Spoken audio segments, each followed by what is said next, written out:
네, 후보자님. 후보자님께 제가 행위 유형의 허위사실 공표죄에 대해서 서면 질의를 드렸었는데 이것의 존폐나 제도 개선 과제에 대해서 여기에 대해서 입법 정책적으로 결정할 일이다라는 답변을 주셨어요. 어떻게 보면 가장 안전한 답변이라고도 할 수 있을 것 같은데 대법원이 사회적 약자 편에선 소신 판결을 많이 하신 분이다 이렇게 좀 강조를 해서 어떤 최소한의 소신 답변이 나오지 않을까 기대를 했는데 좀 아쉬웠습니다. 여기서도 같은 답변을 반복하시겠습니까? 예, 기본적으로는 답변드린 내용을 답변 드릴 수밖에 없다고 생각을 하고 있고 좀 입법적인 사항이 강한 부분이라서 그런 답변을 드렸다는 걸 좀 이해해 주시면 감사하겠습니다. 후보자님의 의견에 대해서 이렇게 저희가 입법을 국회에서 하게 되더라도 선관위원을 포함해서 여러 의견들을 듣고 입법에 대한 논의를 하는 것이기 때문에 의견을 여쭤보는 거다라고 이해해 주시고 답변을 해주시면 좋을 것 같습니다. 저는 최소한 이 행위 유형에 대한 허위사실 공표죄는 폐지해야 된다라고 생각하는데요. 이유는 크게 두 가지입니다. 첫 번째 이유는 이 행위 유형의 허위사실 공표죄가 선관위나 검찰 같은 수사기관들의 관심법에 따라서 수사나 고발 그리고 기소가 이루어질 여지가 너무 크다라는 것입니다.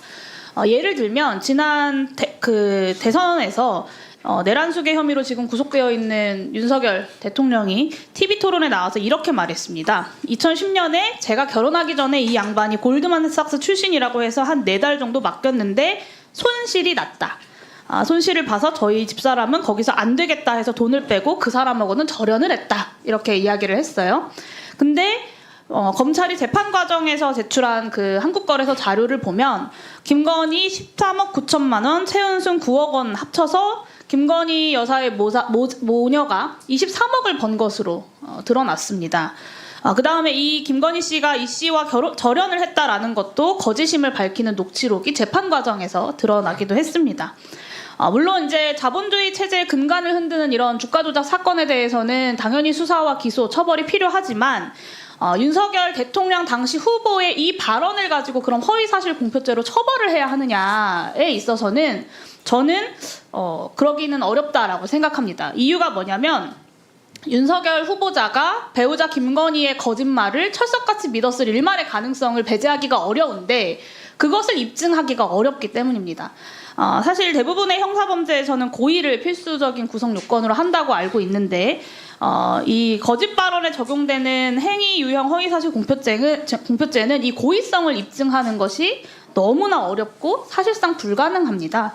그래서 선관위나 검찰의 어떤 자의적인 법 적용 여지가 너무 크고 정치 검찰에 그리고 선거에서 승리한 자의 어떤 정치 보복의 도구로 활용될 가능성도 몹시 큽니다.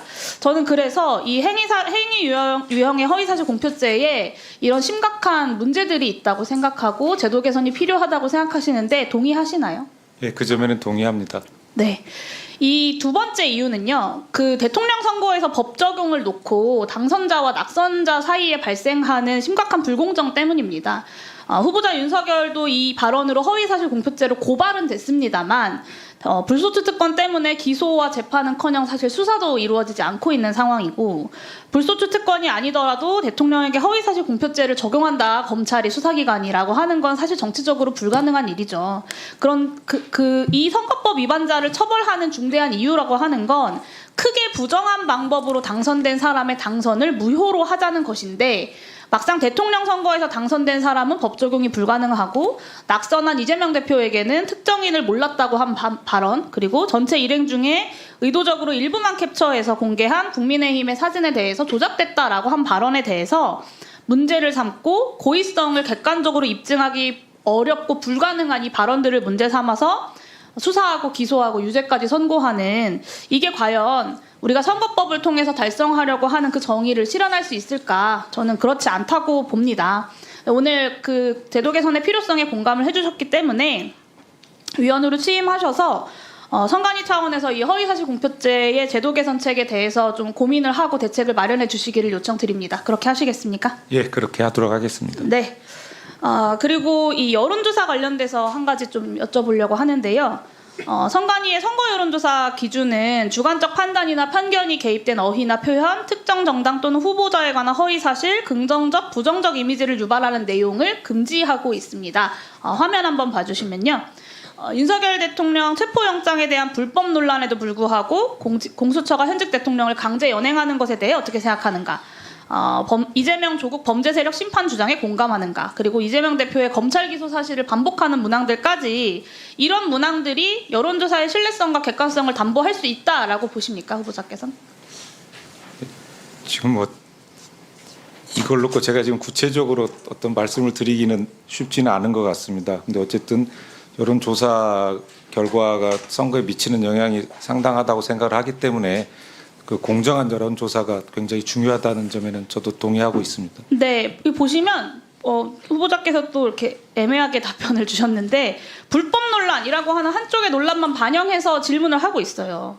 그리고 이재명, 조국 두 정당의 대표가 범죄 세력이다라고 하는 주관적인 판단이 개입이 됐고 불필요하게 검찰 기소 사실을 강조를 해서 부정적 이미지를 유발하고 있습니다. 저는 전형적인 불공정 여론조사의 사례라고 봅니다.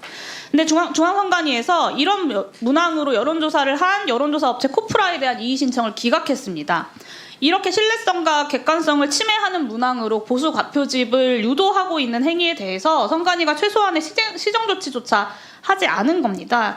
이런 상황이기 때문에 여론조사가 극우 세력들의 여론조작 도구로 전락했다라는 평가까지 나오는 겁니다. 물론 유권자들의 알 권리를 위해서 여론조사 규제 자체는 최소한으로 이루어져야겠지만 이렇게 명백히 선거 여론조사 기준을 위배하는 불공정 여론조사에 대해서는 중선관위가 엄중하고 단호하게 대처해야 하지 않겠습니까, 후보자님? 예, 뭐 그 점에는 저도 동의를 하고 있습니다. 네. 이 최근 불공정 여론조사로 논란이 된 기관들은 등록 요건에 미달하는 부실 기관이다라는 공통점들이 있습니다. 이 윤석열 지지율 51%로 논란이 됐던 여론조사 공정 같은 경우는 여심위에서 편법 운영을 지적을 받았던 기관이고 코프라도 상승 인력 기준 등을 위반한 부실 기관이다라고 하는 시민단체의 고발이 있었습니다.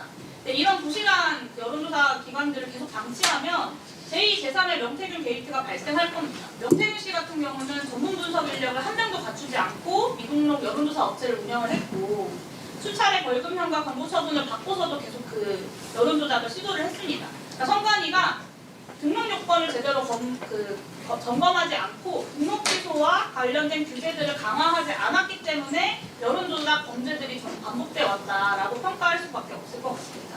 그래서 말씀드리고 싶은 건 이 여론조사 기관에 대한 등록 요건을 법률로 좀 정리해 주시죠.